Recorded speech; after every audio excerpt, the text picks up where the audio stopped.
Passons maintenant à la fonction rationnelle. Commençons par la fonction de base, qui a pour graphique le dessin suivant. On a deux hyperboles, soit les courbes en bleu, centrées à l'origine, de réflexion par l'axe y est égal à moins x. Ce que vous voyez en mauve rose pointillé, ce sont les asymptotes de la fonction.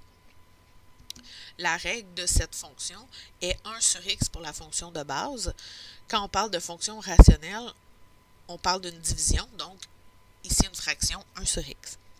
Pour la fonction transformée, il y a deux formes possibles, soit la forme paramétrée avec ABHK, où H est l'asymptote verticale, K l'asymptote horizontale. Quand on parle d'asymptote, si vous regardez sur la fonction de base, on parle ici des lignes roses, mauve, pointillées. Quand on parle de HK, habituellement, on parle du sommet de la fonction. Par contre, ici, cette fonction-là n'a pas de sommet. On va parler du centre de l'hyperbole ou du point de rencontre entre les deux asymptotes. Quand on utilise le terme asymptote, on parle d'une valeur vers laquelle la fonction tend sans jamais l'atteindre. Donc, la courbe bleue ne touchera pas aux asymptotes en mauve rose.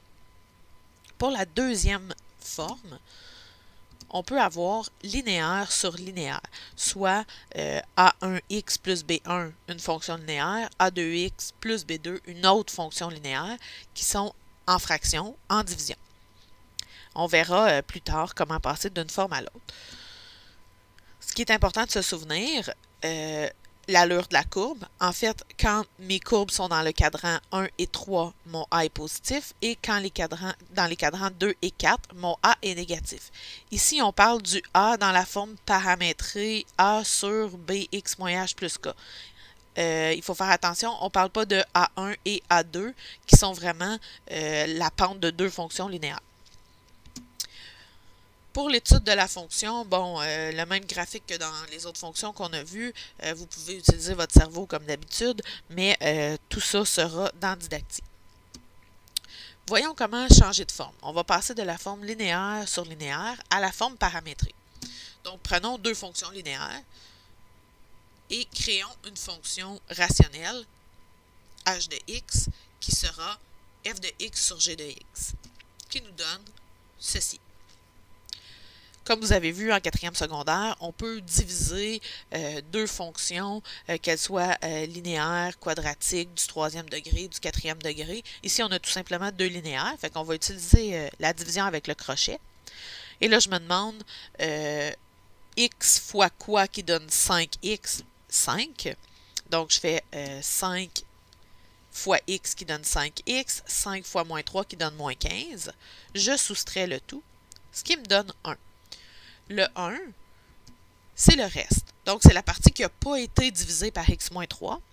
Et le 5, c'est le quotient. Donc, c'est la partie qui a été divisée. Ce sera mon cas dans ma fonction. J'écris donc h de x est égal à ma partie non divisée sur mon diviseur, parce que ça n'a pas été divisé. Donc, 1 sur x moins 3. Je dois le diviser, ça n'a pas été fait, plus 5. Le 5, c'est la partie qui a été divisée. Donc, dans la fonction ici, mon A, c'est 1, mon H, c'est 3, et le K, c'est 5. Donc, ça, c'est pour passer de la forme linéaire-linéaire à la forme paramétrée. Voyons maintenant le contraire, comment passer de la forme paramétrée à la forme linéaire sur linéaire. Prenons une fonction. Première étape, je dois faire un dénominateur commun entre le 3 sur x plus 6 et le moins 4. Donc, ce que je vais faire, c'est que mon moins 4, je vais le multiplier par x plus 6 sur x plus 6. Je n'ai pas changé. X plus 6 sur x plus 6, c'est 1. Ensuite, puisque j'ai un dénominateur commun, je peux mettre en commun mon numérateur, soit 3 moins, et là, j'ai rentré mon 4 dans ma parenthèse. La seule et unique raison pour laquelle je garde la parenthèse ici, c'est que c'est un moins. Donc, il va falloir que je fasse moins 4, moins 24. Donc, j'obtiens moins 4x moins 21 sur x plus 6.